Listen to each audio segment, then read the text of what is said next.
How are you all doing? Let's start with some information. And well, the weekend is starting, or rather the end of the weekend, right?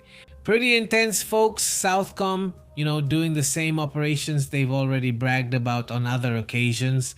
This time, well, today, April 26th, General Francis Donovan from the Joint Task Force Southern Spear, that's what the operation is called, would have carried out an operation against what they call terrorists or designated terrorist organizations. Intelligence confirmed that the vessel was traveling along known routes. This was within the Eastern Pacific, according to reports. Another image also today. Well, it's this image. What's happening? What's happening? Over there, here we are seeing the US Nimitz, which is off the city of Punta Arenas in Chile. Greetings, by the way. A big shout out to the Chilean community. Thank you so much for joining us. Hey, recommend us over there. What's happening? This used to be one of the top 2 or 3 communities. Now it's like the 5th. There it is. There's the comment. Also, another thing that stands out. Well, this is something we need to listen to, right? Let's listen.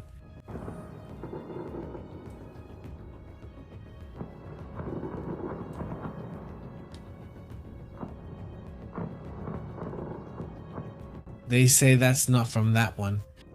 According to reports, Ukraine is experiencing explosions in different locations. Exactly, in different locations. Right now there are attacks, and Ukraine has been hitting the refinery really hard in recent days. Well, there are attacks and counterattacks from both sides. The situation is intense, but also something that draws attention today is this image of a solar storm. Well, another solar storm on top of what we've had over the last few days, since we already had a 2.5x, a pretty intense solar storm. This time, how strong is the solar storm, or what is it like? If you can check over there and there. And then, to give the last point about what the solar storm would be like or what kind of activity, right?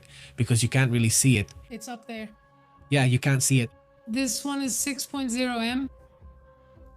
Well, it's a solar storm too, not as strong as the one the other day. Another thing that stands out is this image. Here is the solar activity again, this time quite intense at this point. The previous solar storm should be arriving by now, by the way, and this time, well, it's another one that's more visible. Normally it takes 1 to 2 days to reach Earth, obviously causing issues for power plants, to radio signals, and that's how this goes. Meanwhile, there's also another ship this time. Well, Japan, we showed this a while ago. We showed this oil tanker from the United States. Well, actually oil from the United States sent to Japan through the Panama Canal. This is something we already saw earlier this afternoon. So let's get into the news with what's happening in the world. Thank you very much to everyone in the community who is watching us live. Go ahead and give us a like. Go ahead and share. Thank you for joining us, and thanks to the community for your support. You can help through Super Chat, subscribing, or liking. You already know how you can help this news channel, how things are, what's going on out there. Well, greetings to Arturo Martinez and also to Nina, who is experiencing a lot of storms and a lot of heat. Yes, the heat has already started, now it really has. So well, we have to start adapting again. Right, we need to start getting ready. And well, given what we're looking at right now, let's set the map correctly because I think it's upside down. There you go, that's perfect. And well, we have to head over to Iran, right? I think it's one of the areas with the most news today. But before that, let's show how oil is doing, how oil started off this morning in Asia. Because, well, it's already started to rise, it's starting to move. This is the chart, the one you're seeing up here. It started off really high, it even went up to almost 107, almost reaching 108. Look, there it is, right there, 107.8. But right now, it's almost at the same price it closed at on Friday. On Friday, it closed at 106. Right now, it's at 106.5. It's almost nothing. There's not much variation. Luckily, this issue, at least for now, isn't skyrocketing like it could be after everything that's happened this weekend. So, well, for those who haven't been paying much attention to the news, this weekend we had some negotiations that didn't really go as planned. And well, yesterday's attack, which could also have an impact. Of course. Of course, yes. Yesterday's attack was terrible. In the manifesto that this person wrote, his name is Colin. In the manifesto, notice that I think this is going to be historic in the sense that Paradoxically, the manifesto also contained a series of criticisms of the Secret Service.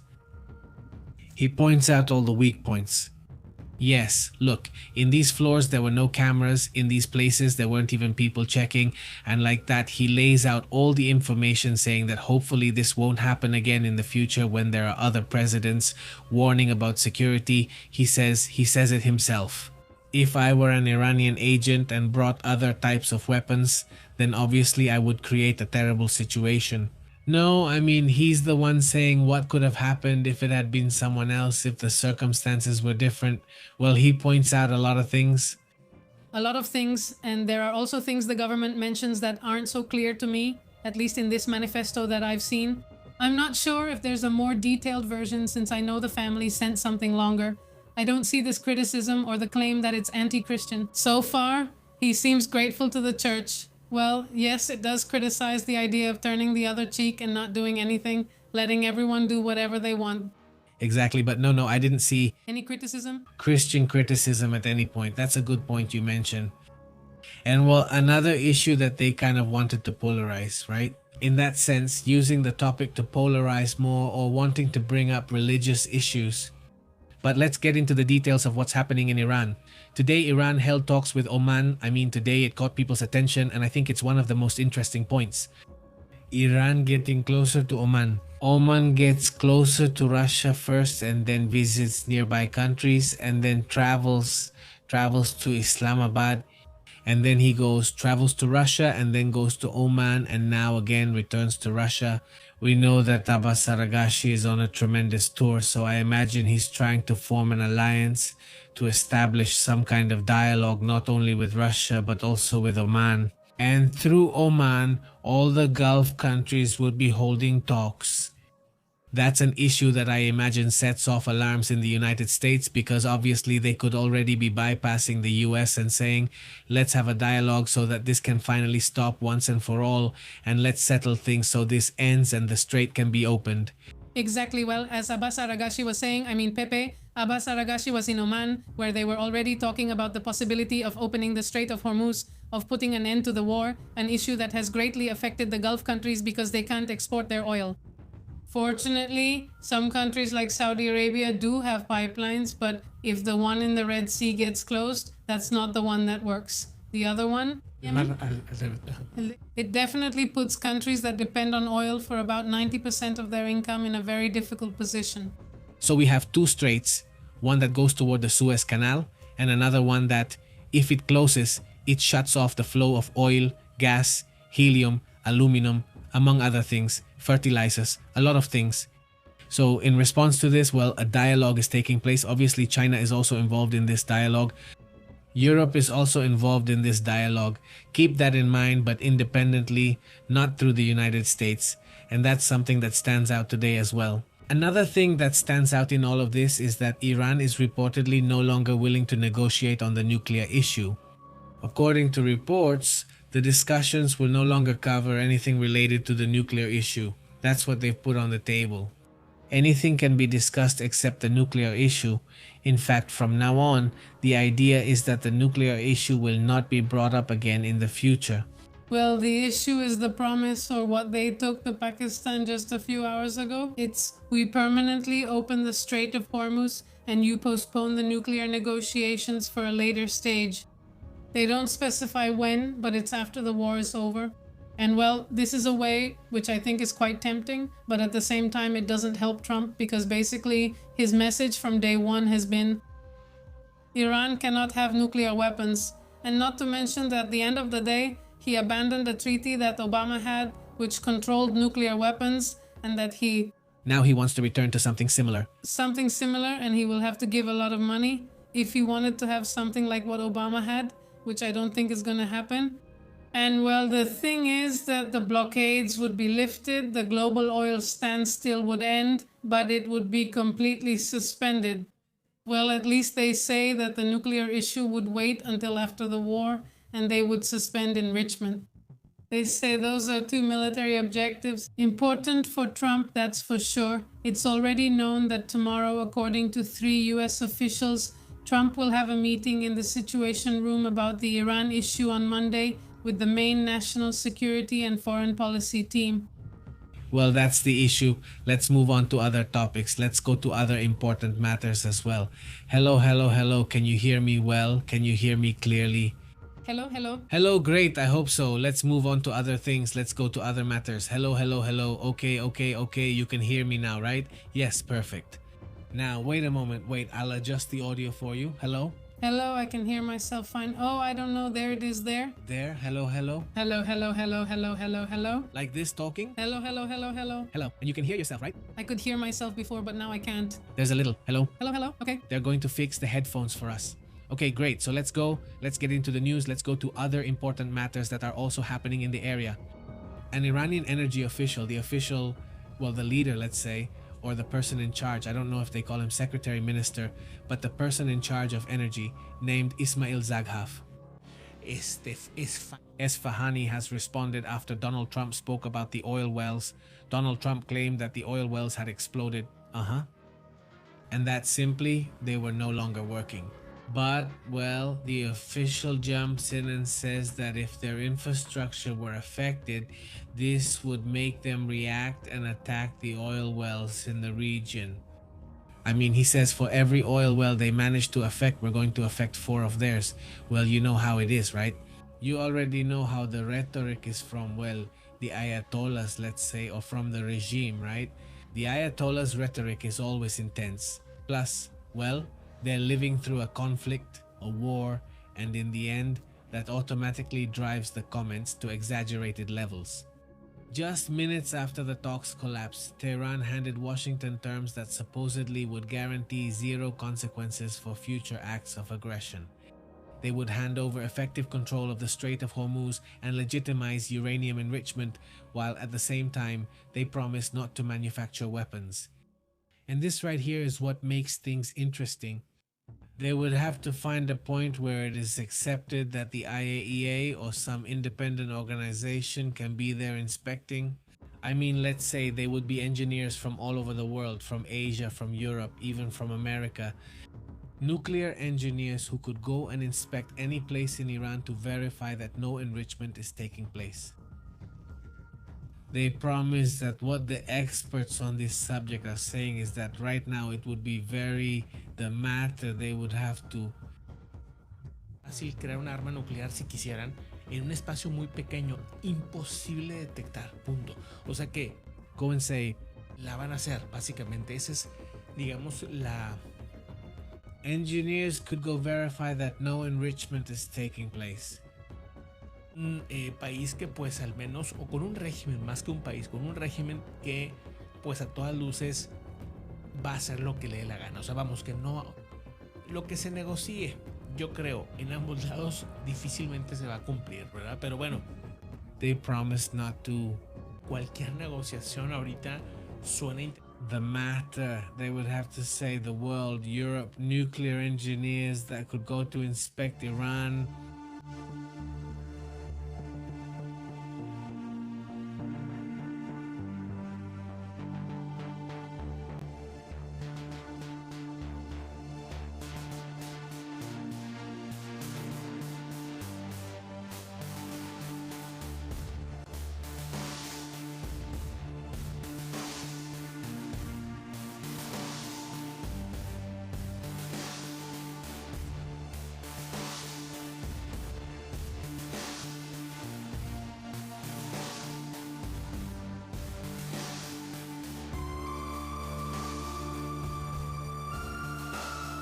Let's stay with Iran since there are important matters.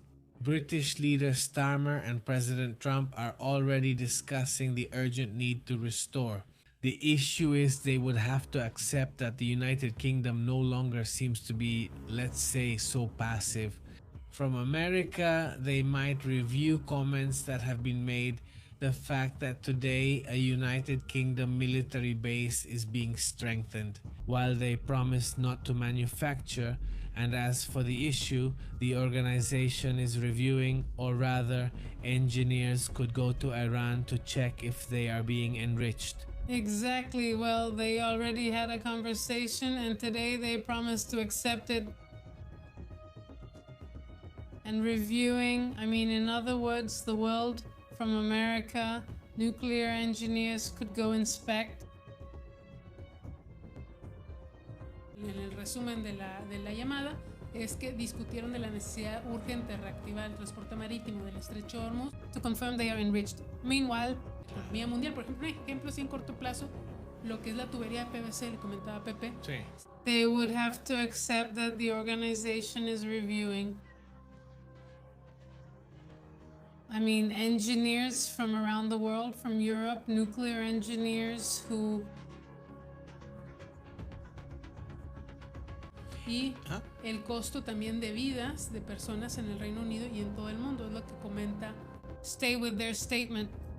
Super interesting. Honestly, I mean, US Central Command would have also intercepted this in the Arabian Sea. Let's go here to this area. This is the Arabian Sea, not in the Gulf of Oman anymore, but in this area. It's not exactly clear where, but anyway, in the Arabian Sea.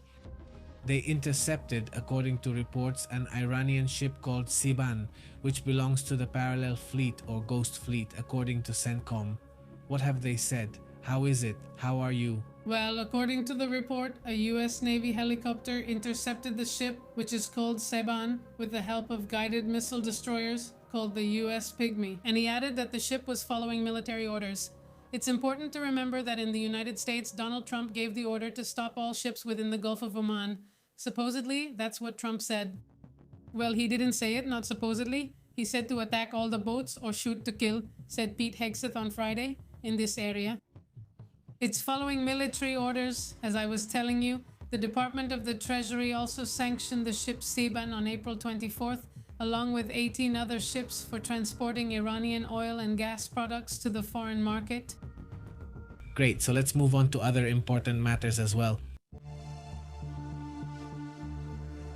Somewhere nearby. But in Israel, the death of a soldier in southern Lebanon has been confirmed after the drone attack launched by Hezbollah. These are images we didn't want to show. Footage of the moment the drone attack happened was circulating.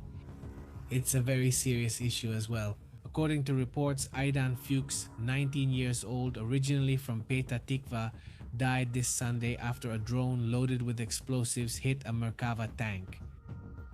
Well, according to reports, it was parked in the town square in Taybeb in southern Lebanon. The Defense Forces, the IDF, confirmed in a statement that 6 other soldiers were also injured. There was also an attack against a helicopter that was taking off. The image was also circulating. The helicopter is, well, completely on fire. I mean, it was already, I imagine, maybe even a little bit off the ground, but they were loading the wounded. And at that moment, you can see how a Hezbollah drone comes in from the air and explodes right next to the helicopter. And at that moment, the helicopter rises to escape the area. Meanwhile, all the IDF troops on the ground immediately take cover while also attacking. Well, quite a situation. A very intense situation that happened. Well, that's happening because there's no ceasefire. I mean, the ceasefire is between Iran and the United States, but between Hezbollah and Israel, there's no ceasefire, right? Well, there is, but there isn't. I mean, there is officially, but it's not actually being observed. Another topic that draws attention is that Iran is back in the spotlight. This is even more evident because the Iranian president is questioning things. Today, Sunday, the commitment of the United States to the diplomatic issue, Masoud Pezeshkian says, well, yes. Okay, that's fine, let's negotiate, but how do you negotiate when agreements are constantly broken or when they say something will happen and then at the last minute it doesn't? No, I think on both sides, honestly, it's like that, a constant struggle to gain ground. And really negotiating is kind of the last resort, right? That's just how it is. Well, that's how it's been.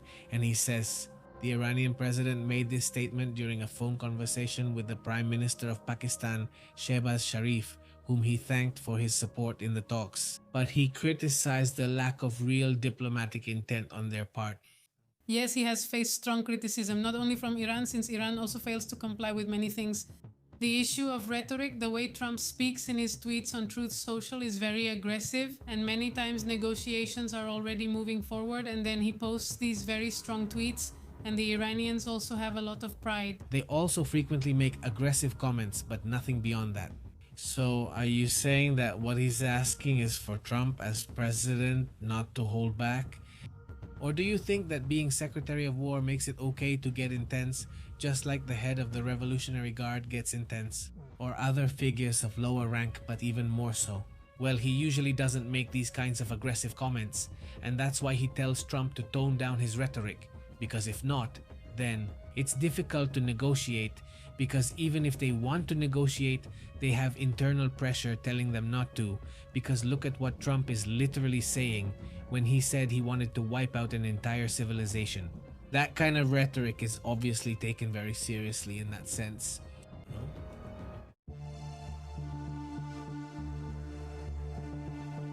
Meanwhile, notice that an alliance is forming, but it's a different kind.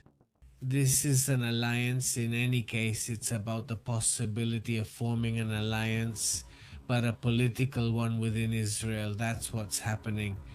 But the two nemesis of this Benjamin Netanyahu are joining forces to remove him from office. The leader of the Israeli opposition, Yair Lapid, and former Prime Minister Naftali Bennett appeared together this Sunday. It's a new party called Together, a party that is a merger of their centrist and center-right groups, respectively, aiming to oust Benjamin Netanyahu in the general election this fall. There's still the issue, besides the trial that Netanyahu has pending for corruption charges, a matter that has been hanging over him for many years. And well, leading this new party will be Bennett, who is the preferred candidate according to the polls. And well, yes, he makes Netanyahu nervous. And on the other hand, Netanyahu has ordered what he calls the dismantling of the terrorist group Hezbollah, another order he has given. He has asked several times for the dismantling of this group, but obviously this is still far from happening. Yes, they have hit them several times, very hard, but it's striking that despite that, this group still continues to operate. There's also another matter that's part of this situation. Now, it reveals how Israel supposedly gave part of their Iron Dome system, let's say the one the Israelis have, and sent it to the United Arab Emirates.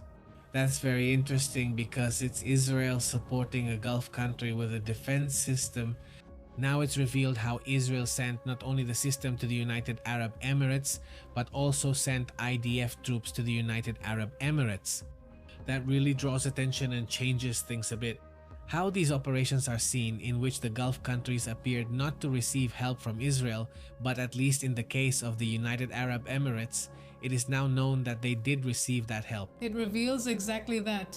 We must remember that the United Arab Emirates was the most affected country among all the Gulf countries, something that showed the anger of this country's leaders. In fact, they gave the percentage of attacks, and most of them had been against them. And also, it is a country that apparently did not push the United States. Not like Saudi Arabia. So, well, of course they should be protected. Well, there it is. That's also an interesting topic within all of this. And right now they claim that due to all this conflict, oil exports have increased. They'd already be at or nearing their limit, and there's still a long way to go on the supply side. I mean, at least for now, the United States couldn't supply the amount of oil that used to come from the Middle East, but at least some countries like Japan could be sending them oil. The storage of Middle Eastern oil would be boosting US exports, but obviously there are also limits that can't be exceeded because otherwise, well, the United States would run out of oil. Of course, they estimate that the maximum is around 5.5 million barrels per day because it's difficult due to logistics, but according to Winston S. Daily Analytics, they foresee a flexible maximum limit between 1 and 2 million barrels of additional crude exports. But they also point out that there are many obstacles. So, yes, right now they're selling a lot, but they can't sell much more. They can't cover the whole world because they can't produce that much either.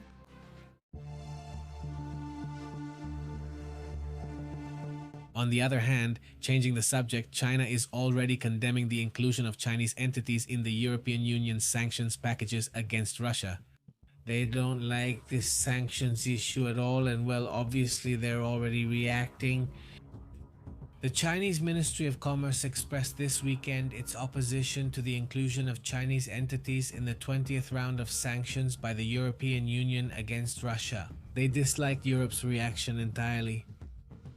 They are asking to be left out, in other words, not to be included in these sanctions, because they obviously affect Chinese businesses. Exactly. The package of sanctions imposed by the European Union is aimed at suppliers from third countries of critical high-tech items, obviously including entities based in China.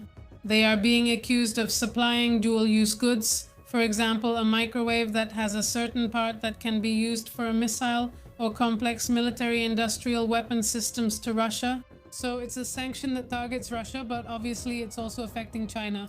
Well, that's the issue. Europe and Asia are also, on the other hand, driving global military spending. Right now, US investment is decreasing. Of course, they invest an impressive amount, but the United States has a downward trend, and Europe and Asia in general, Japan, Korea, even China, are driving military spending that is on the rise. Global military spending increased by almost 3%. In real terms, last year, and the trend for around 2026 is about the same. In other words, they are increasing military spending. And this figure, well, just at that time, in the year 2025, it would already be rising to $2,890 billion. This is a level that would be the highest since 2009, and they believe this will be a trend for several years. A lot of money is going to be invested in weapons. It's the biggest increase in Europe. To put it in perspective, such a rise hadn't been seen since the Cold War, and this year it's the same. Exactly. It also increased in South America, but in Central America, that's interesting too. And well, another thing that's also drawing attention is what's happening in the world. There was, let's say, an attack in which 13 people were reportedly killed, according to the Colombian police. Not an explosion. Well, they're going through a tough situation. Colombia right now, at least 13 people have died, 17 injured in an explosive attack in the west in Colombia. Exactly. And today they've been experiencing very strong attacks since Friday night. This particular attack took place in a place called Pan American Highway in the El Tunel area in the municipality of Cajibio, about 35 kilometers from Popayan, the capital of Cauca province. This is what the authorities are reporting, and well, there are very graphic images that we can't show here, but still, the presidential candidate, whose name is Paloma Valencia, who is a member of an opposition party and originally from Cauca, has described this as terrorism. The attack was carried out, by the way, by the dissident FARC faction, which, well, has rejected the peace agreement that was made in 2016. It's been a long time now, honestly. Well, I think that problem is coming to an end. Exactly, or a big shout out, by the way, to the community watching us from Colombia. I want to say that we're always paying attention to what's happening in your country, and of course we try to stay aware of everything going on throughout Latin America. In the end, we're an international news channel, and what we try to focus on the most is what's happening in different countries, especially trying to get the most complete picture possible. We can see that for some time now, these small groups have been active and they're starting to try to, let's say, come back to life, so to speak, with operations already at a guerrilla level, right? Honestly, it's a very unfortunate issue. Another issue that also draws attention amid all this back and forth is what's happening between Russia and the United States, where Donald Trump is talking with Vladimir Putin, which is also something noteworthy. It had been a while since they last spoke on the phone. It had basically been a while since he talked about the issue of Ukraine. He doesn't want to talk about Ukraine, it really bothers him. And the President of the United States, Donald Trump, said today in an interview he gave to Fox that he had a good conversation with President Vladimir Putin and with the President of Ukraine, Zelensky, well, trying to resolve this war. It's already going into its 5th year. In February it will be its 5th year. It's about to complete the 4th. He said they're working on the Russia-Ukraine situation and hope for progress. He repeated his usual comments about both sides. They have really bad vibes, they hate each other, and well, it's very difficult to reach an agreement when both sides are, well, so angry, right? He should know about the topic since it's essentially the same thing between the United States and Iran. Well, it's also a situation of hatred and anger that has been going on for a long time, and in this case, the only difference is that there are many countries involved. in the case of Ukraine, and in the case of Iran, it's basically just three, right? The ones that are directly involved in the conflict, let's say, although also, well, the Gulf countries are involved in an indirect way, at least for now. Now, another area that has become very complicated today is Mali. We're going to talk about that in a moment, that's all. Well, to tell you that the general staff in Ukraine claims that Ukrainian drones attacked the Russian oil refinery in Yaroslav. We already showed the image, we already discussed some details in the previous broadcast, but what catches my attention is that the general staff is also now making a statement about it. Right, exactly. The Russian general staff says they're still assessing if there was major damage. They say the Yaroslav oil refinery is a company of strategic importance and a key facility in the Russian oil refining industry. These facilities have the capacity to refine around 15 million tons of crude oil per year. And well, the governor of the region, whose name is Mikhail Yervarev, pointed out that the threat of drone attacks is very constant in this area. A message from Mali is also drawing attention. Let's see what it says. Hello and welcome to this. The General Staff of the Armed Forces informs the national public that terrorist armed groups, still unidentified, attacked certain points and barracks in the capital and in the interior in the early hours of April 25, 2026. The fighting is ongoing. We call on the population to remain calm and stay alert. Our defense and security forces are currently dedicated to annihilating the attackers. We're talking about attacks by Al-Qaeda in different parts of Mali to the point where suddenly there were areas completely under Al-Qaeda's control. It's obviously a very worrying issue. For some time now, the United States has warned that this country could collapse and fall, although for now they still have US diplomats there, but sometimes they evacuate them and then bring them back. That's how it is. Now, even Russia supposedly had to leave some areas because, well, simply let's say they couldn't operate in certain places. So they talked to the same people from Al-Qaeda to let the Russian soldiers out since they were already in a really tough spot. But anyway, Mali is about to exactly. In fact, today these Al-Qaeda groups took the life of the Minister of Defense. Imagine, from Mali, his name is Sadiq Amara. This attack was carried out by Al-Qaeda against his residence on the outskirts of Bamako. This was reported today, Sunday, by a French radio station called RFI. They say the clashes between rebel groups and the armed forces are ongoing. I mean, they continue in the country. They haven't stopped since yesterday, when they started this special bulletin they aired. At first, well, this happened last night, early this morning. I mean, they still haven't been able to stop it. They still can't stop it, and this has been going on for months. So, well, the situation looks complicated, but obviously Mali still hasn't fallen. That's also important to mention. Let's move on to other interesting topics.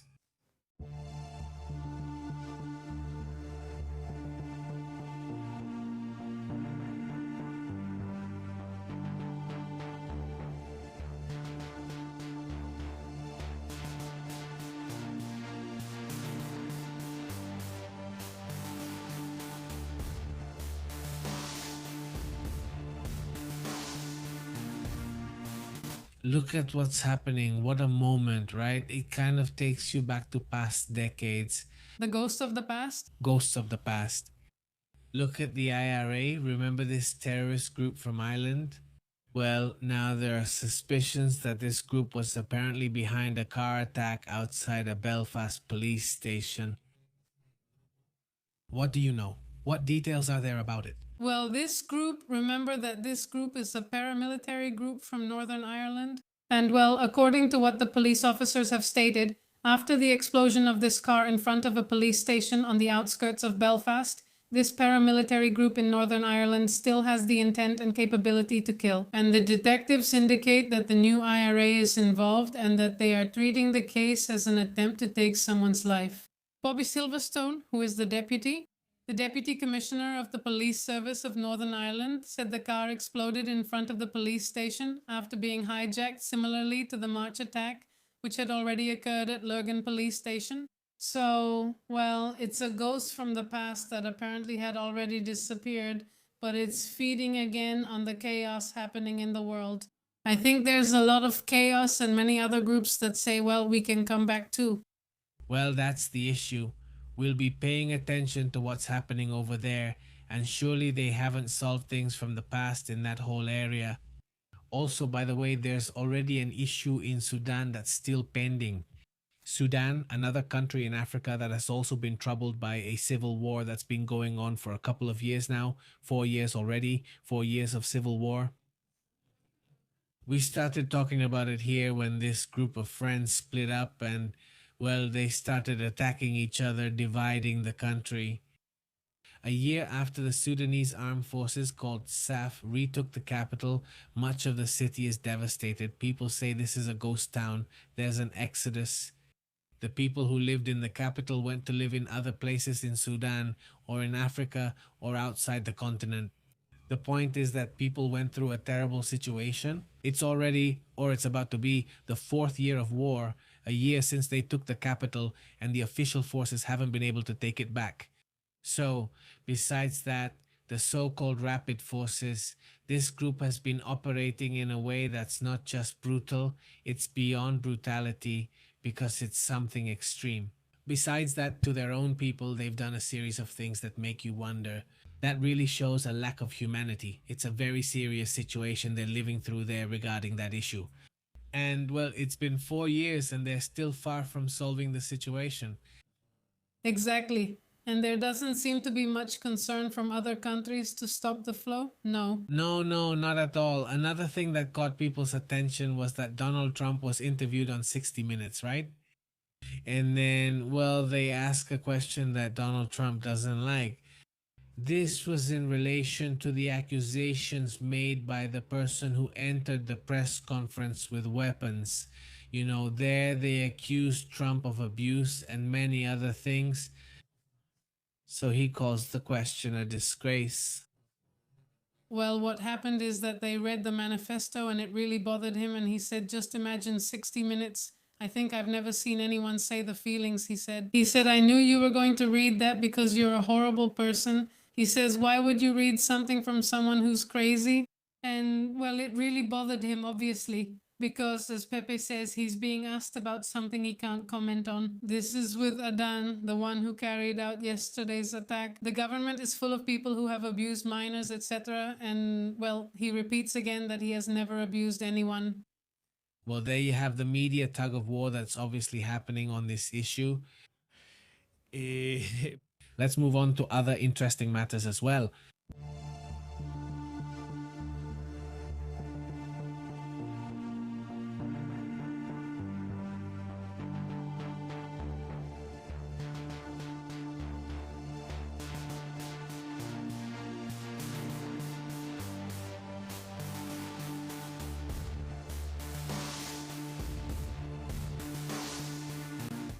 Let's move on to other interesting matters as well. First of all, I'd like to thank the community that's watching us live.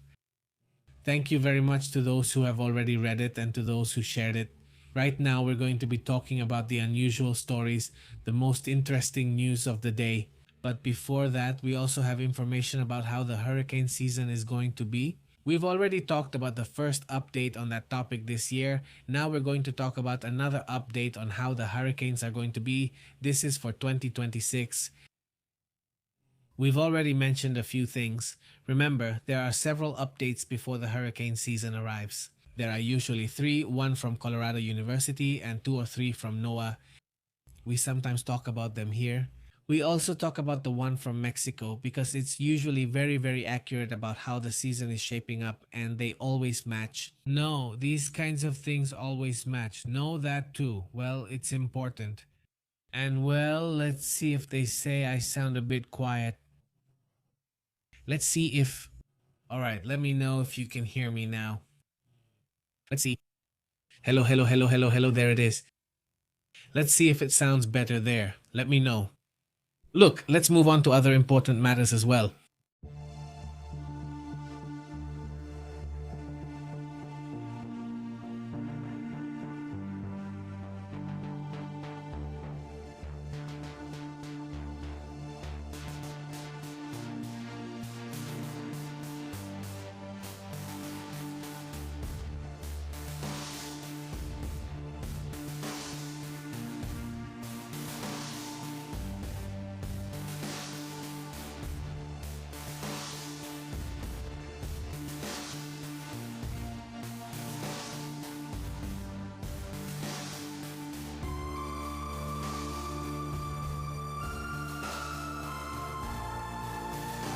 Let's talk about other things. Notice that earthquakes keep happening in this area of Japan, in the north of Japan. Today they had a 6.1 earthquake, but in this area, just a few kilometers from here, maybe about 200 kilometers or so, there was another earthquake. This one is in Sapporo, and this one is a little further south. According to the reports, this is the earthquake. It would be above 5 in Miyako, near Miyako in this area. There are also several possible aftershocks from a previous earthquake in this area. I don't know if you remember a few weeks ago, but this time another earthquake happened today, which we've already talked about, and well, it's been drawing attention. We're also going to be paying attention to what happens. Now let's move on to hurricane season. So, how is it going to be?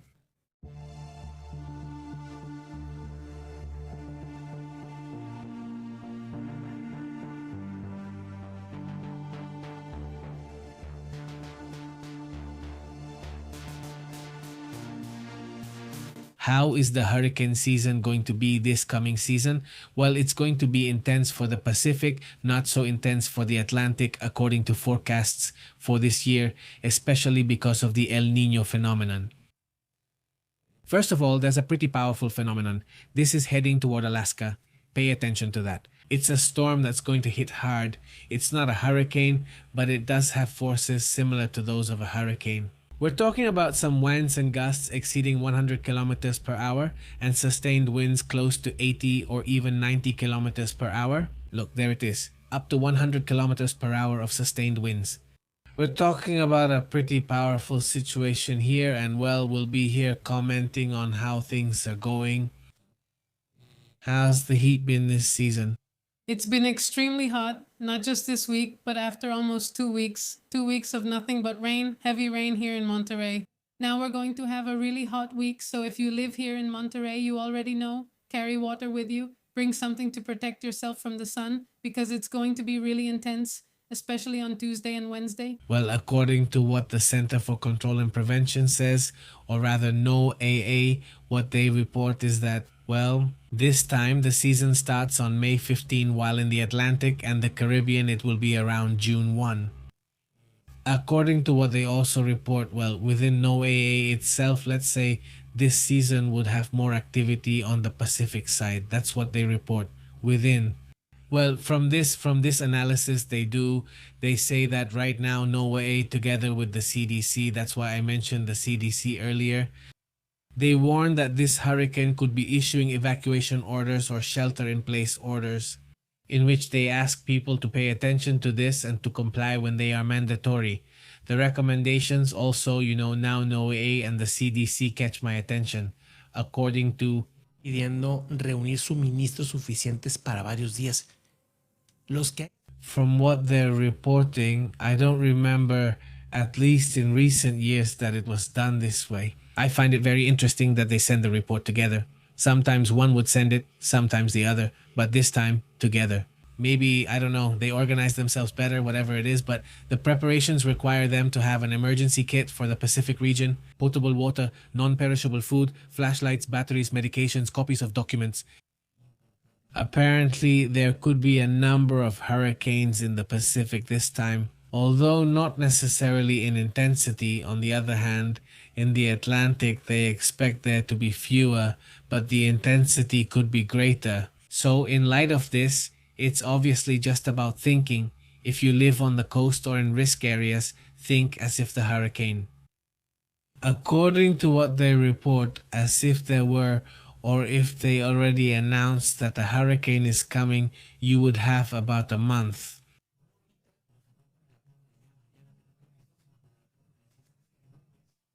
I'm going to be ready and have everything prepared just in case I really have to evacuate. I evacuate. If I have to stay at home, can I stay at home? Thinking about preparing ourselves that way, I think it would be super important. And not just that. If you trust your neighbors and family and feel comfortable bringing up this topic, that's great, but some people don't even want to hear about it. That's just how it is, and I won't force it on anyone. But if you trust certain family members, well, they would be in a higher risk area too. Get ready, right? Let's agree on what we need to have and let's get organized. From the Pacific. Ya no falta nada para According to NOAA, we'll already be in hurricane season, so we don't know how it's going to hit. From NOAA itself, there would be activity because it's hurricane season and Mexico and the United States have hurricanes. They have hurricane potential. So, well, that's also part of what could happen, especially I think in Mexico and in any case over there toward Los Angeles and that whole area as well. According to NOAA, there would be more activity, although the hardest part is usually at the end of summer. From the Pacific, according to the reports. So, well, let's see how it behaves in this whole situation. Inside, well, there's still more activity, even another one in May. So, we'll be talking about it here, which is already before it starts, and then when it actually begins. They give them, and there they put not only the names from both sides, but they also say there for the Pacific, of such category, etc., etc. They're warning, so get ready. That's obviously important today. Estamos viviendo between the US and Mexico, well, this is something intense that we're seeing here, where there are areas in New Mexico, for example, that are a place to eat. Well, within, there could be winds of up to 100 kilometers per hour and sustained winds, so it's possible that the gusts could even be stronger from the Pacific. Looks like it's headed toward Chihuahua, New Mexico, Texas, toward the west, northwest of Texas, toward the east of Arizona, toward the south of Colorado, the south of Utah. So stay alert because the winds are so intense and obviously there are fire risks. So also, well, from the NOAA, they would have more. They are very broad. They are much broader than they seem, covering a good part of it, of the Pacific. According to everything, Finisto, Arizona, rather, and all of Southern California, or almost all of the southeast of California, are under alert for potential fires. And not to mention Chihuahua, Durango, all of Sonora, and mainly Baja California Sur. Even already covering Zacatecas, Aguascalientes, and even going down to the west, let's say all this Pacific coastal area, the Pacific coast, reaching almost to Acapulco, but it doesn't go that far, right? But the probability reaches up to here, according to the reports. Another curious thing for Mexico is that this is happening in the southeast. This area is under alert because the fire risk is fairly high. So, that too. NOAA would have more activity from the Pacific.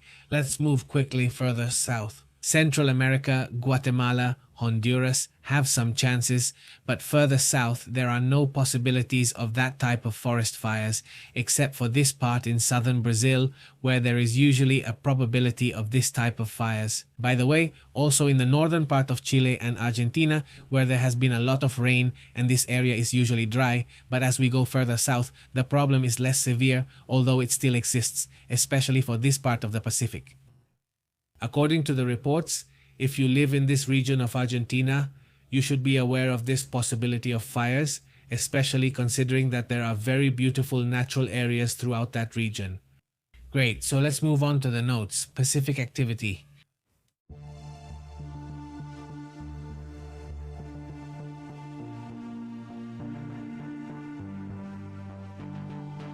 Several quite interesting matters. First of all, a record. According to the reports, the marathon record would have more activity and go below 2 hours. Pacific.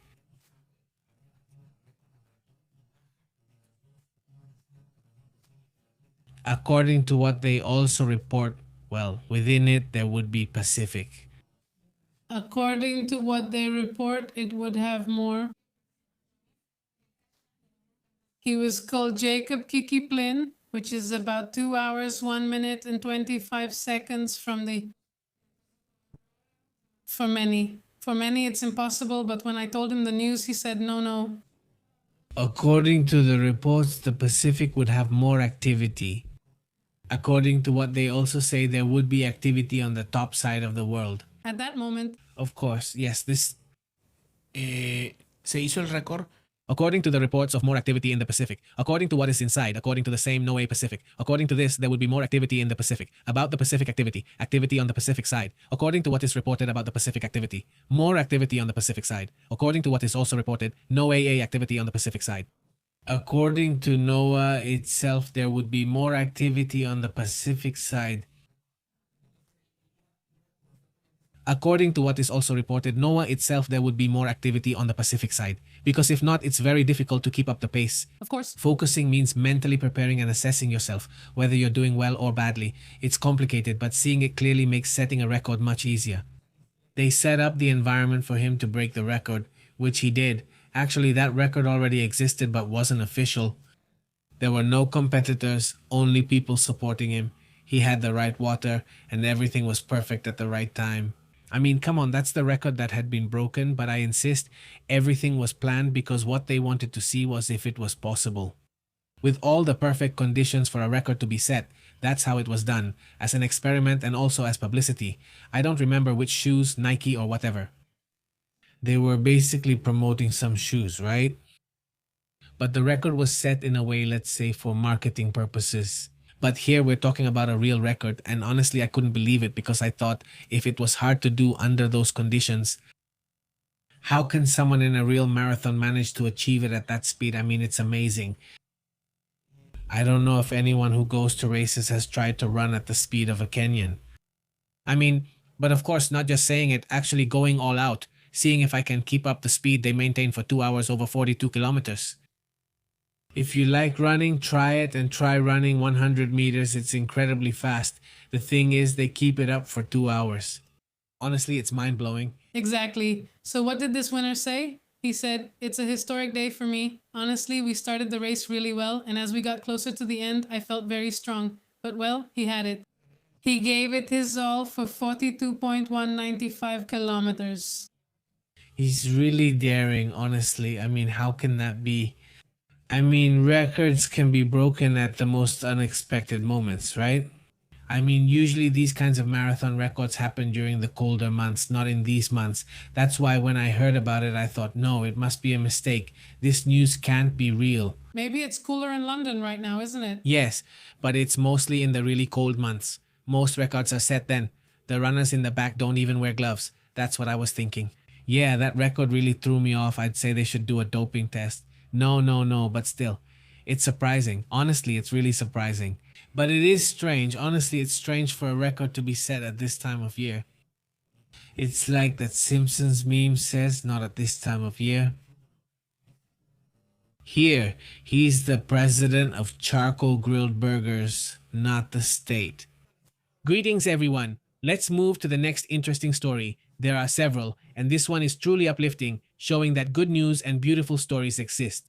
When discussing news, we must address the challenges. We don't usually talk about nice things because, well, look, they do exist and there are actually more of them, but we talk about the challenging things. Why? To understand it and to improve this planet, you have to see the negative sides too, because if we don't, then we'll never improve it. But the reality is that it's actually much more positive and optimistic than it sometimes seems here, because that's normal, right? Well, in the community, there are also a lot of people who see everything as negative and all that. But even though I work in the news, I don't see things as negative in that sense. There are indeed many challenges that can be solved, that are being solved. What catches my attention is that technology and communications are also being used for very positive things, which are almost never mentioned but are happening every day. There was a broadcast on YouTube, a historic broadcast by an influencer who raised 60 million euros for Polish children fighting cancer. Obviously, that's tremendous. Exactly. This fundraising campaign was carried out by the influencer named Patrick Garsovki. Kapkorski is a girl who started with a modest initiative, initially aiming to raise only 118,000 euros, but it ended up at 60 million euros.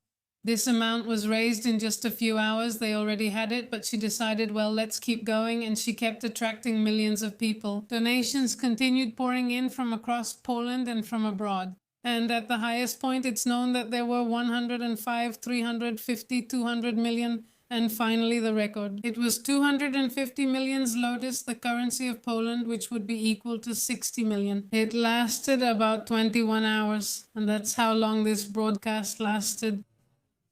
Impressive, honestly.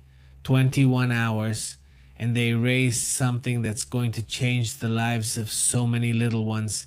giving them a second chance. Hopefully, this will keep happening, right? He's an influencer, you know? An influencer. Yeah, an influencer. I said the influencer, but it's actually influencer. It's influencer. It lasted 21 hours and 37 minutes in reference to the time when the Polish Pope John Paul II passed away in 2005. Of course. Well, that's how things are going. Well, that's part of what's happening in the world. By the way, there's another pretty curious story that I'd like to talk about. There are some really curious stories, right? First, there was the theft of several bottles of wine during that shooting yesterday at the White House Correspondents' Dinner at the Hilton Hotel in Washington. Well, in the end, I mean, there are certain luxuries, right? Or maybe not. But there are some luxuries on the tables and some pretty good bottles too, right? And for those who like to drink, I mean, there are a lot of bottles. What are they going to do with all those bottles just sitting there? They're already paid for. They're paid for with taxes. Poor Americans. From Americans, why wouldn't they take advantage of those bottles? And well, obviously someone thought about this and said, well, we shouldn't make the move, right? So what happened there? How? Well, if they managed to catch it, obviously all of this is because there were tons of cameras, which surprises me that the woman didn't think about this.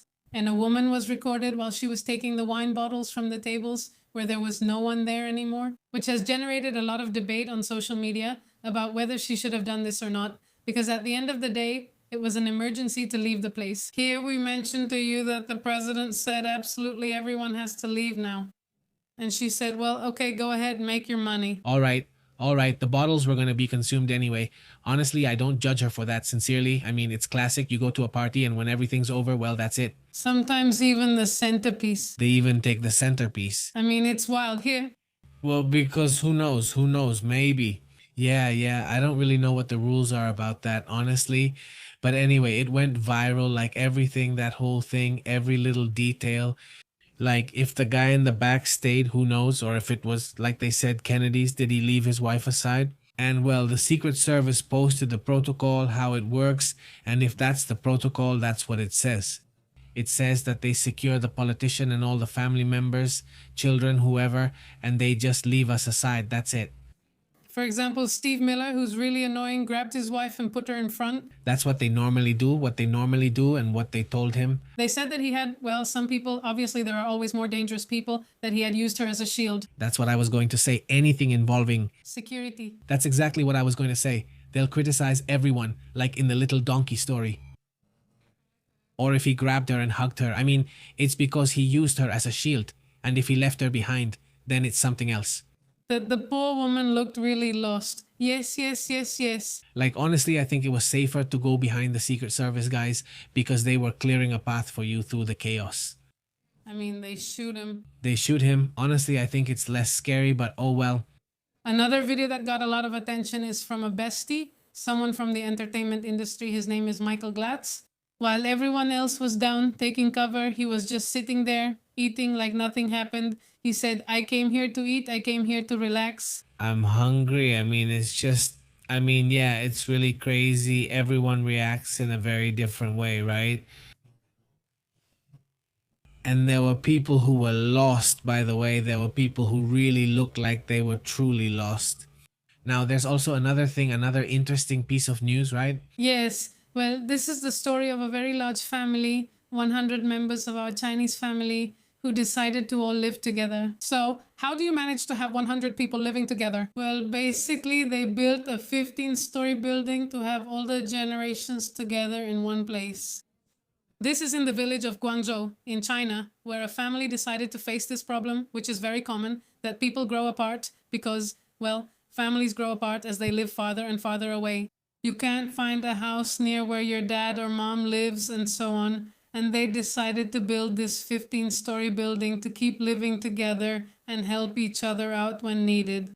The project started as a solution so that the elderly could take care of the grandchildren when the parents or the children's parents had to go out to work. Well, it's very common now in China for both the mom and dad to work, so the grandparents basically take care of the grandchildren. It's very similar to how it is here in Mexico too, right? This happens a lot. So, well, this is the patriarch's family. His name is Mr. Shu, And currently, they all still live in this 15-story building, so the whole family can be together. As you can see, I mean, just like you, like this. I mean, thinking about whether it's good or not, well, you're going to have all your aunts, all your cousins, everyone there, all in the same building. That's the thing. I mean, how possible do you see something like that? I mean, is it viable or is it just the nice thing about families? Patriarcha, that's what they call this building with the family. Patriarcha family, that's what they call it. And currently, they're still there. Muchas cosas que decir, o no, mejor vernos todos. This building, well, it's the Patriarcha, and currently, well, they're still living there, building floors. They always have many large female relatives. Or maybe not, but it does catch your attention.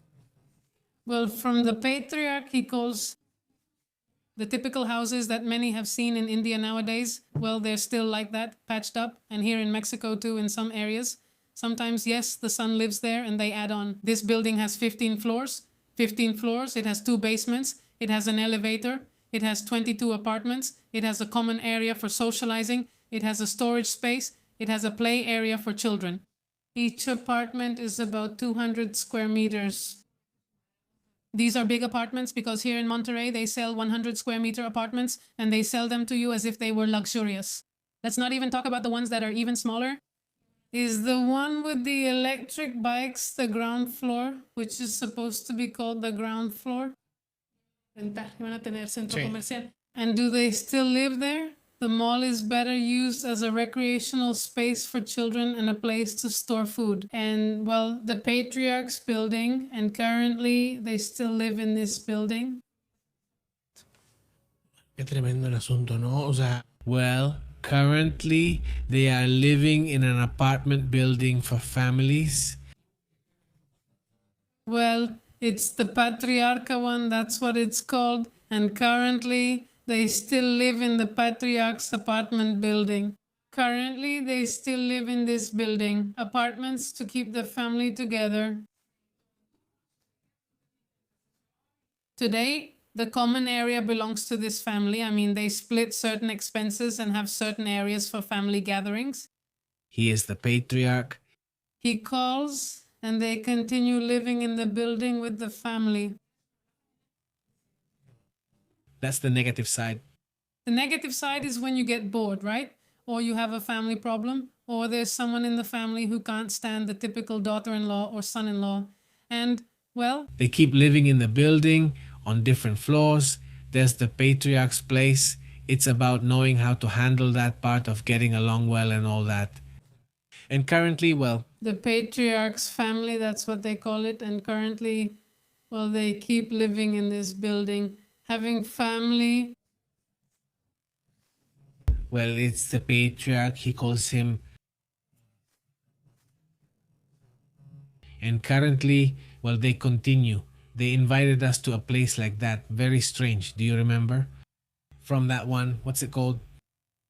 Like, you can live here and it's yours, but not really yours. A very strange thing, kind of like a commune, but not a commune. For the patriarch's family, she calls, and currently, They still live in this building. but it's not going to be yours and it's not a rental. But if we suddenly finish a meeting, well, it belongs to the patriarch and they still live there in the apartment building.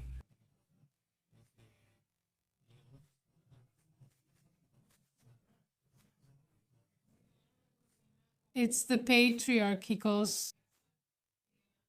Cuartos, nada más con su baño. Currently, well, they still live in the building. Well. He is the patriarch currently in this building for the importantes. Well, he's the patriarch. His name is El. How has the weekend been for you? And currently, well, the family still lives in this apartment building. Por eso, Saludos a Gibran, patriarch. They still live in this building. Well, de barberos. Well, She is the matriarch. And currently, they still live in an apartment building. There are families that are really cool, that get along very well, that have very healthy boundaries, but there are others that just don't, like the case here in Mexico of the mother-in-law who took her daughter-in-law's life. She is very extreme, but there are also mothers-in-law who are maybe very jealous or something like that, right? That element is always there. There's a bit of everything. But let's say a normal family, more or less, well, yes, also. Now, well, I mean, yes, So, imagine someone in your family is sick. Well, everyone can help them. etc. Of course. I think that's the most positive part I see. Also, the part about the elders who will always have someone there to see, someone to talk to. I mean, that part seems super valuable to me. That the wisdom of the family also gets passed down from one person to another, and sometimes, just like wisdom gets passed down, bad habits also get passed down, right? Of course. I mean, not everything is positive. Obviously, we're not going to say everything is. It's not a fairy tale or anything, but well, that's just part of it. It's part of the whole thing, right? Me. In my case, I wouldn't get into something like that. I mean, I love my family and everything, but no, I mean, every day with my siblings, I mean, maybe that's as close as I'd get with some uncles, some cousins, but the whole family together, no way. Since I talk so much, I wouldn't have a life. I'd just spend all my time talking. Because I'd just be talking. I like to start conversations. Imagine I'd be like, yeah, I mean, yes, no. I mean, actually, I think it's gone down a lot. My conversations at the cafe, and that's because if I started talking with all the friends I have, I'd never finish. No, I haven't been able to work. But I have met people, for example, twins who always want to live next to each other. Like that bond is really hard for some people. We lived for almost 2 years as neighbors with my brother and his awesome partner. We didn't see each other every day. When we could, we'd say hi or ask about weekend plans, but often one of us was busy. And about the other weekend, sometimes yes, sometimes no, and we did things and that was it. Of course, if something weird happened or something, obviously, hey, watch out, what's going on? I mean, but it's very, very possible to live with the people closest to you. I think it's very likely. And also, for example, I would have no problem having a business with my brothers or whatever. I mean, really, I wouldn't have any issues. But with a really big family, it would be very difficult. I mean, to live together for so long, everything, I mean, unless you're retired or something like that, maybe it could work, right? Well, but anyway, he says if I would give it, it's family, that's great, that's awesome. What do you think? How does it look on me, more or less, right? Greetings to everyone, he says. In my family, we don't live in the same city. We're spread out in Mexico and the US, so it's not possible. That's another thing too. I mean, here it's very common that you have a relative in Veracruz, you have a relative in Chiapas, you have other relatives in the United States, you have... I mean, maybe it's not like that in other parts of the world. Maybe in other parts of the world, it's very common to live in one area and have your whole family there. On the contrary, we're spread out everywhere. It's very common that some study, others live over there. That's just how we are. Panterita says, my sister Berinche doesn't talk to me, and the one who just arrived at the hospital unconscious now talks to me. Greetings. Panterita. Greetings also to Heidi. Give her my best regards. Thank you very much. Greetings. Thank you very much. Hello. Gibran says, the more unity, the more harmony. Greetings, Gibran. Big hello. Greetings, and well, what a blessing to have such a close family. Greetings. Of course, yes. Greetings to Leonardo. He says, my family is very scattered and disconnected. We have different customs. Greetings, Leonardo. Okay. Greetings, Leonardo. How have you been? Raul Sachs says he wants a simple house, nothing unusual, just a house without hidden cameras, a large living room, spacious kitchen, 3 bathrooms, a movie room, a study with bookshelves and a computer, a garden, and space for 3 cars. That's all he wants. Tennis court, swimming pool. Oh. Swimming pool? Yes, the usual, right? I think it's the usual, what everyone wants, the usual that everyone wants. Que todo mundo quiere, pues sí puede ser. Danny says, hi, greetings. It's a good idea to be together, but only as long as each person has their own space. You can be together, but not mixed up. And well, the thing here is that everyone has their own apartment. It's not like everyone lives together in one big group in a single room, right? Yeah, but still, I mean, right? I mean, it's the same building, but yeah, I get that. I mean, well, one time I happened to be at an event at one where like a whole family lived on a property, but there were 5 houses or little houses, whatever, but they were separate, right? So I said, oh, well, I thought the concept was interesting, but then I thought, what if they want to sell? I don't think that would work. That's how it gets complicated. That's where things get complicated because, well, they're not going to want to. No, that's the thing.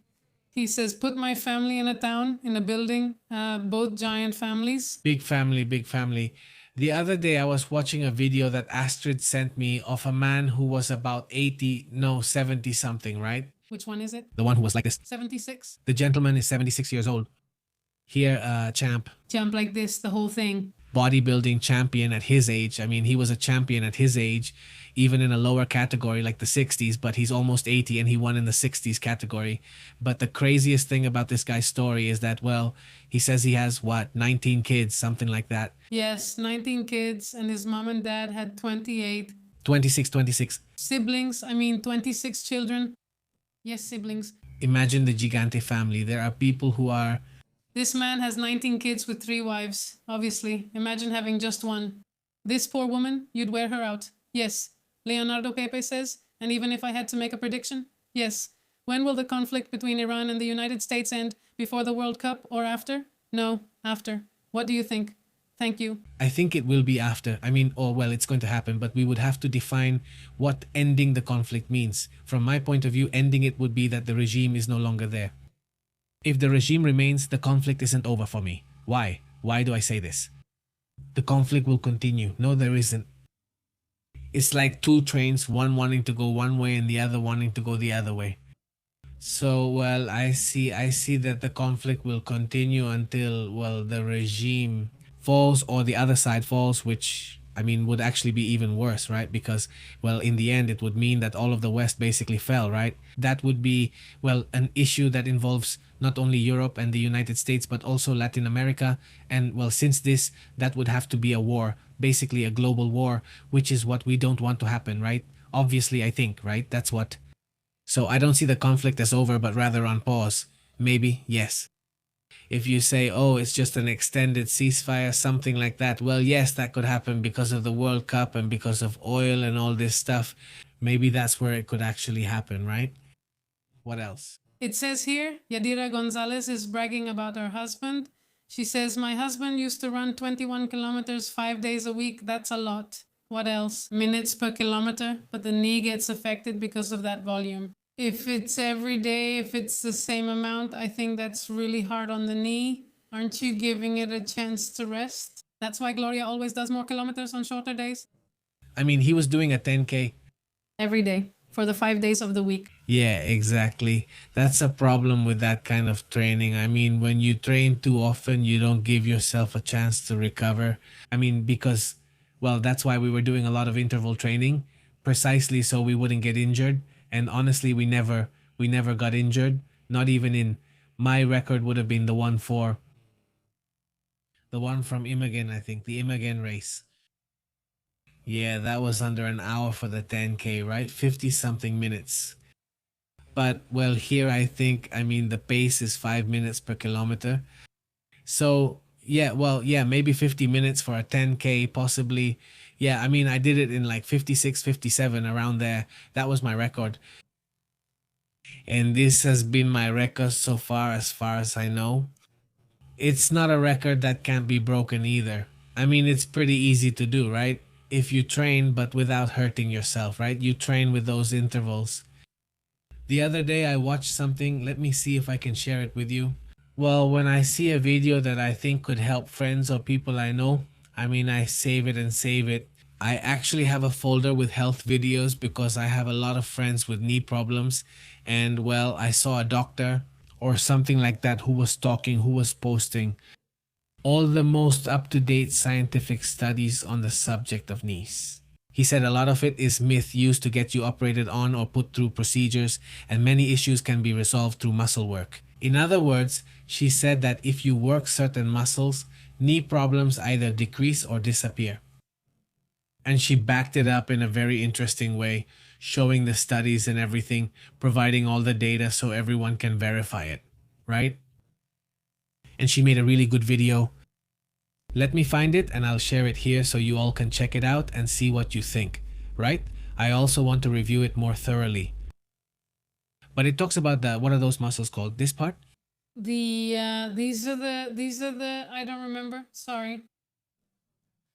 Well, the part. Triceps. No, the triceps are the quadriceps. Quadriceps. Yes, the triceps are the quadriceps. Yes, yes, the quadriceps. I mean, the part, let's say, of The leg. the upper leg, so to speak, right? So if you have good muscle mass there, and obviously you don't overtrain, right? Also, you can run and do whatever you want your whole life. Just take good care of your muscles and recovery, which is really difficult because we also have a lot of runner friends, and well, many of them like to run every day a certain amount, and that's it. Use some judgment there, you know. But well, the bad thing about that is that it's going to hurt you. If it's not going to hurt you, then you need to rest. Raul says, I mean, I used to run 5 days a week, 10 kilometers. That's what I did. Yes, when I was on the Xochimilco rowing team. Okay, I made it to second place at the national level. I still have my medal. Very good. Excellent, Raul. Excellent. Well, excellent sport too. Yes, it's awesome. We used to go off in Santiago. It was really close to where they trained. The one from the national team. The one from the national team, and we're number one. Yeah, and it's really cool. It's really cool. Yeah, yeah. The rowing team from Nuevo Leon has done really well. It's one of the best, right? Yeah, and Lechuga is always great at the Olympics. And well, in this one, what's it called? Rowing is cool because it's a workout, Everything. right? I mean, basically. Yes, yes, yes, yes, yes. Greetings to Ben. How are you, Ben? And to Ulfi. What's up, Ben? Greetings. Hi there, To Francisco Arce, also from here, Tapatia. How are you, Tapatia? Greetings. Tapatia. How are you? How's it going, Tapatia? Greetings also to, well, Rolio. Shout out to you too. What's up? We're missing Leonardo. We greet you too. He says he's the boy, like this is the dad again, who says phrases for hysteria. The mind is like a parachute. It only works if it opens. Science should stop analyzing animal intelligence and start studying human stupidity. The fact that we keep wanting the same things over and over again, over and over again. Yes, greetings.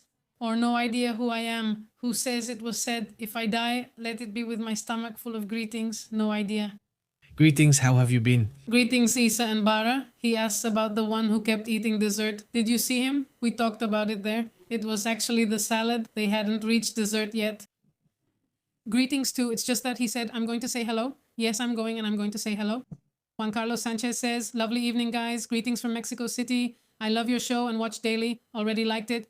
Greetings, Juan Carlos. Greetings, Juan Carlos. How have you been? Hello there. Greetings also to, says Raul Sachs, rowing is the best practical sport.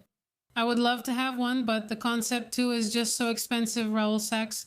But still, I keep thinking that one day we'll have one. Someday. Someday. It's really great. We had one, but it was kind of too light. It was too light. No, seriously, it really was too soft. You'd put it on the hardest setting and nothing. Something felt missing, but it was cool that the machine came with a program letting you use your tablet or phone to display routes, even ones in the Fiji Islands. Así en diferentes lugares, en Hawaii. Fue cuando la pandemia, ¿no? It was a little later in Costa Rica. So it was really cool because suddenly you felt, well, at least I felt like I was doing the route there among the Fiji Islands. I didn't feel it was really hard, no matter how much we increased it. With the concept though, you can tell it's much more challenging. Also, it's very noisy. Greetings to Elisa Sophie, to us. Greetings to Fabio Latinajero. He says good evening. Greetings from the state of Mexico. Greetings, Fabio. Very good. Hello, how are you? Pantelila says, my family is sometimes like the Peralvillo family. What is the Peralvillo family? No, it's like the Peluche family, more like Pantelila. Or not. Also, greetings to Christian Reyes. How are you, Christian? And Leonardo says, could you send a greeting to my mother, Lucia de Mendoza? Well, many greetings to your mom. Greetings, how have you been? But that's very, very nice to mention to your mom. Greetings, yes, of course, Lucia, right? Yes. Lucia. Greetings, Luciano, right? Luciano? No, Lucia. For me, it's Lucia. Yes, Lucia, you're right. I'm saying it wrong. Greetings also to Jose. How are you, Jose? Which Jose? Greetings. Beatriz Alvarez. We also have Jose Manuel Ironman. Greetings. And Ignis, how are you? Greetings. And also to Jose Manuel Roman. And he also says greetings to Beatrice. The sound engineer says we also send greetings. He's also here. Here he is. Ignis says horror music. Do you think it sounds scary? Greetings also to Panterita Emetaya. We send our regards. He's also here. Well, Naibo doing his job as always. And greetings to Mario Falcon. Greetings. I'm Mario Falcon and hugs. Greetings, how have you been? Yes. Ibran, my uncle was called Papa Smurf because I also have cousins who work near us. Something sad on your look right next to you. So he works, oh yeah, Dad, that's great. What did they have do or what was happening? How was it there? What else? What else is out there? Let's also say hi to, wait, we already read this one, to the phrases. And also Juan Carlos says, good evening, guys. Good evening, evening, evening. Greetings also to, I don't know if that's a medicine, it's not for us. Yadir, greetings. Greetings also to Yoani. Greetings. Very good. To Jose as well, another Jose and Jose. Greetings. I only see people I don't know. It's not fair. I don't know them. Remember Pancholin and the salchichitas, right? Where are you getting all that from? Esos personajes dónde salen. We left it pending yesterday. Well, because of what happened at the White House in Washington, we couldn't do the movie section. No, that too. Well, it would have been great, but it just didn't happen. Tapatia says, all of us who dance, we all hurt our knees. She knows how to do folk dance. That's why I did folk dance. I don't know any dancer without problems. Knees, they operate on the meniscus, and it wasn't just for the doctor to get paid. It was just some horrible pain, says Tapatia. Greetings to Gibran. Are you coming back? I recommend Mind Control. It's a real movie lover's movie. Ayer Pepe fue a ver una película. So with my youngest son, the Mario one, yes, we went to see Mario 2 in Spanish. Because, you know, the dubbing is awesome and really good. I mean, it's really funny. If you like Mario, if you saw the first one, you'll enjoy this one even more. You know, that's the kind of humor it has. Mario Bros. He turns 40 years old, so they also pay tribute to the characters and things, from the oldest Mario to the newest Mario. No, so it's fine, it's funny. Also, that Mario was a secondary character who appeared with Kong. No. Yes, he started as something there, but he made them, and his career, let's say no. I mean, there's this, and within the,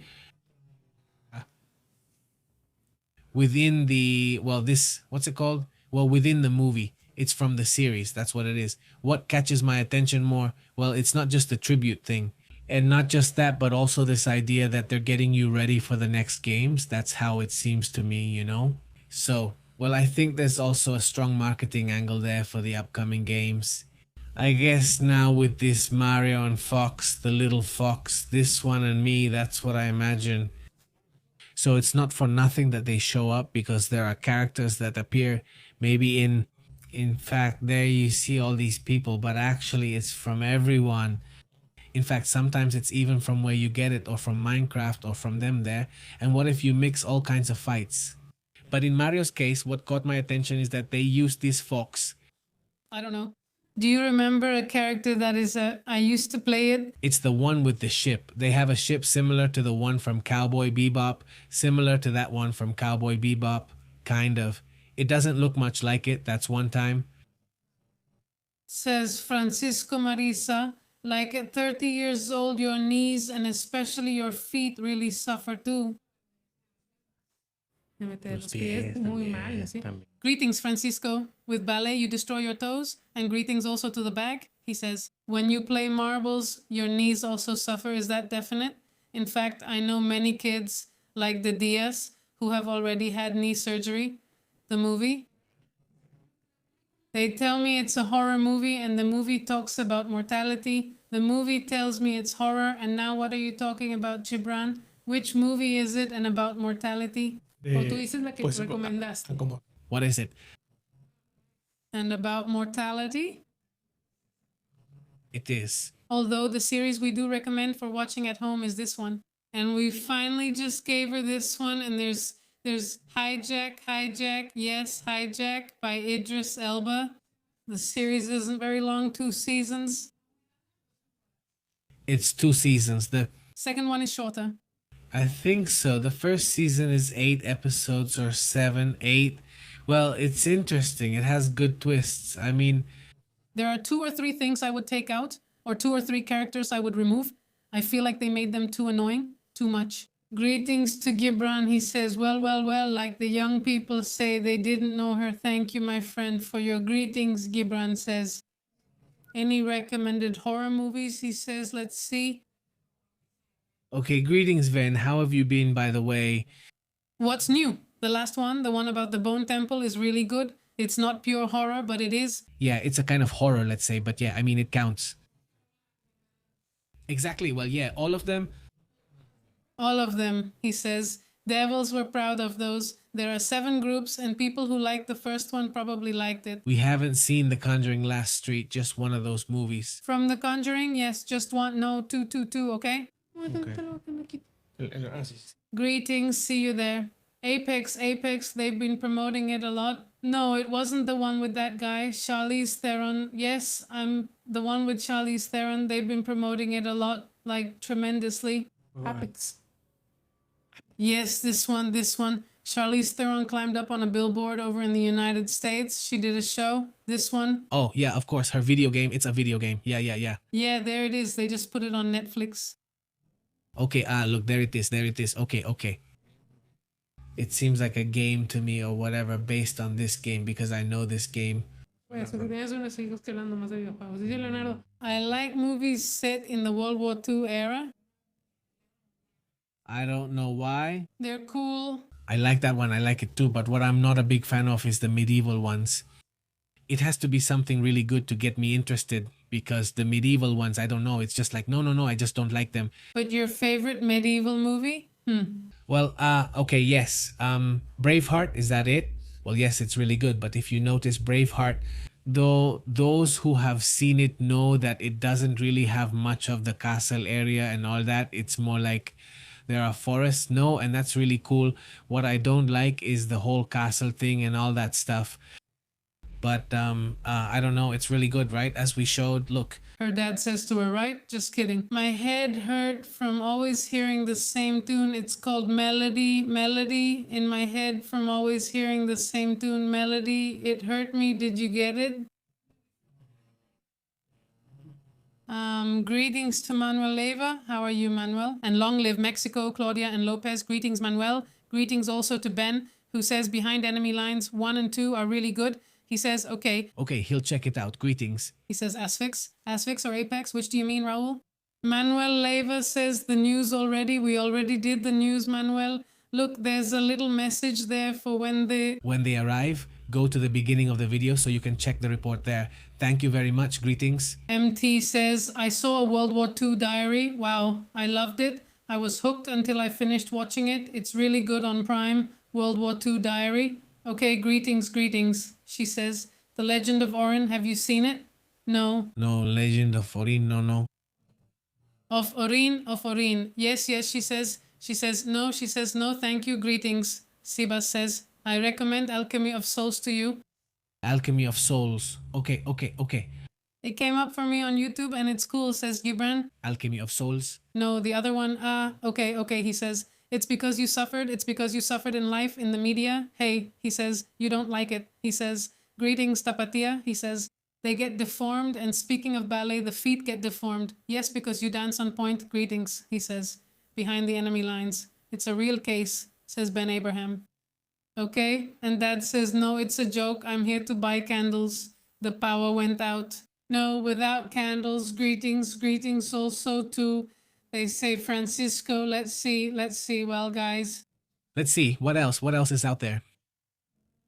Come on, he says, because let's see. Can you hear it? I ran 5. Let's see if we read it. Greetings. Has anyone here run a marathon or a 10K or something like that? No? I'm asking the community that's just joining and those who are already here obviously too. If you're watching the replay, please give us a like. It's really important to know if you like it or not. If you don't like it, then give it a dislike, but at least that way we know if you like it or not. If there's any section you prefer, we're watching for that. A section about scientists was set for release this weekend, but couldn't due to yesterday's events. It became too complicated to finish today, so we'll keep an eye on that. And well, so what else? What else? I recommend Zahara's art. Zahara. Yes, it's Korean, but it's not about love or anything like that. It's a really good thriller. It's short. It's a series. Okay, Zahara's art. Zahara's art, where is it? Where is it? Christina? Greetings, Magico Luna. Hello, Magico. Dice Jaurisa. Greetings after the sudden attack. Trauma, Iran. Could an eye disease arise? The cure? No. One thing has nothing to do with the other. There is an eye disease you talked about this week, but that's something else. It's not related at all. Greetings, good day. Well, From Iran's attack. it might be lagging a lot since there's nothing right now. There's no agreement nor any indication this will be resolved soon. So, well, also, thinking that it's already over, well, that's not the case, but it still has a while to go too. I mean, we'll have to keep an eye on that. Is that one from Netflix? Greetings. Hello. Una la de Vivo. ¿Sí? Greetings. The anime version, because we had already seen the live action one, and honestly, it just didn't work. Good evening. This one is actually pretty good. Yes, it's very good. The music is good. Greetings. Good evening.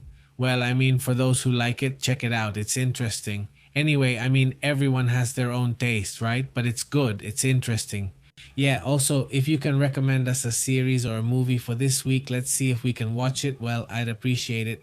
Those who are just joining or those who are watching us later, leave us a comment too so we can keep an eye on that. And, well, we're going to say goodbye now. Hello, guys. Remember that we're on WhatsApp and we're also on Telegram, plus we're on Facebook. Greetings. Thank you very much. Have an excellent night. We'll keep practicing tomorrow. See you later.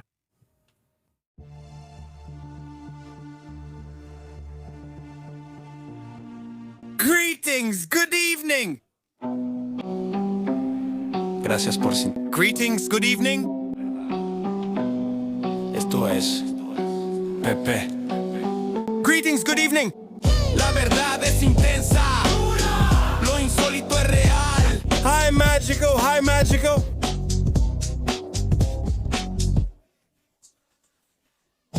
Gastri tirando la neta. Periodismo crudo, aquí se respeta. Activa la alerta, no pierdas la pista. Hasta la próxima. ¡Sí, señor! Pasamos lista. Suscríbete. Subscribe. Pepe Live. Life.